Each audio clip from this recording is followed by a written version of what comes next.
Tot i la pluja, més de mig centenar d'estudiants del campus de Gandia van dur a terme una concentració a l'Àgora de la universitat per donar suport a la vaga d'estudiants i denunciar la situació que viu l'educació pública a l'estat espanyol. Los máximos representantes de las universidades, lejos de defender las demandas de la comunidad universitaria, ceden a las presiones políticas y cargan sobre nosotros las nefastas consecuencias de su gestión desastrosa. Y esto no lo podemos permitir. Por eso digamos no a la reforma educativa de Wert, porque la educación es un derecho y no un privilegio. Somos estudiantes, no mercancía.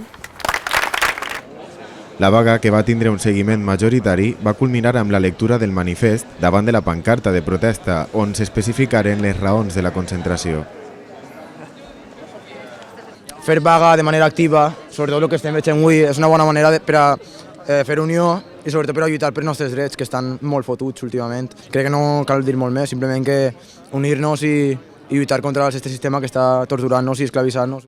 Esto se va a convertir en que aquí solo van a poder estudiar una élite, o sea, los hijos de los ricos, los hijos de la gente que tenga dinero. Está previsto que para dentro de pocos años se implante una nueva ley, que es una nueva ley de universidades, y en esa ley pues, lo que van a hacer es las universidades que no produzcan o que no aporten rentabilidad al Estado, pues desaparecerán.